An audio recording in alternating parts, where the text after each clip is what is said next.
Good evening, dear students. Today we'll analyze the poem Punishment in Kindergarten by Kamala Das. This poem basically is an autobiographical account and it deals with a very painful incident which happened in the poetess' life. That incident was when she was a student at kindergarten and she had gone for a picnic, and at that time she was reprimanded and scolded by her teacher. Those painful moments of her past are still quite fresh in her mind, and she has penned down those very moments by way of her poem.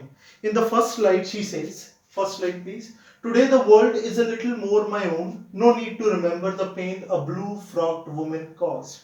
She is recalling the day on which she had gone for a picnic. At that time, her other classmates were quite enjoying and they were quite happy there with the picnic. But she was quite a reserved child. She couldn't interact much with the students, and rather than getting into her behavioral setup, the teacher started scolding the little child, and she asked her to mix up with other students. Since the poetess was quite teased and quite unhappy there with the situation, she went to the bushes and hid herself, rather than expressing herself full-fledgedly, because there was no one there to understand her emotions, because people were not empathizing with her, rather they were making fun of her, which is quite evident in the next slide. Next slide, please.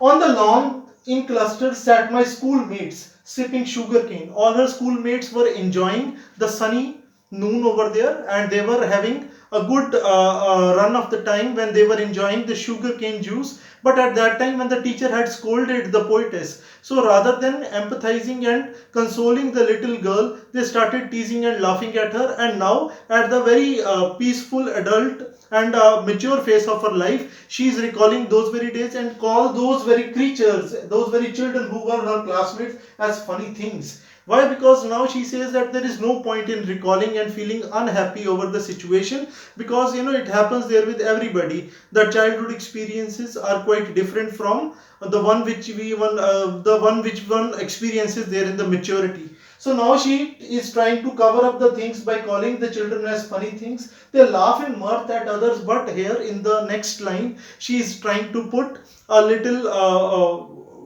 pain in the situation, where she says that how easy it is for others to laugh when one is quite in a very painful moment. So she says that since I was quite painful, I was suffering, I was tensed, I was disturbed, rather than getting me out of that very mental state, people started laughing at me. So she said that this is a basic microcosmic way of expression which happens there in a society also. In a society, rather than helping us, people tend to laugh at us, and they try to give all sort of suggestions, so nobody comes to us there for any of the solution or to sort out the matters. In the next line, I buried my face in the sun-warmed hedge. Now, sun-warmed hedge has got a logic, and smelt the flowers and the pain. Sun warmed, why? Because it is a metaphorical phrase. Now, sun warmed, the sun was trying to console her. The very warmth of the sun is just nursing care which the sun was giving, because it seemed that the muted order of the sun was the only help available there at that time, because the people who could verbally interact with her were nowhere there in a position to empathize and understand her. So it was the muted order of the sun with her warmth or the motherly grace who was acting as the only listener to her pains. And smelt the flowers and the pain. Why? No, it is quite a good combination. It itself is an oxymoron when we have got the combination of two opposites together. The pain and the smell or the fragrance of the flower together. It was quite a very different experience, that how can one be happy and at the other time is expected to be unhappy also. So she was having both the notions. The childhood experience was good enough, a fresh memory, a thing which everybody enjoys, but at that time the soothing care was missing. So the flowers here refers to the childhood, and the pain, that is the experiences which she had. In the next slide please. The words are muffled now, the laughing face is only a blur. At now, at the very maturity of her life, when she is trying to recall the days which she had spent there in the past, those very things are not quite clear, because so many things have happened midway in her lifespan. Now the pictures and the words and the incidents seem to be a blurred order. So she is trying to recall the things there in tidbits.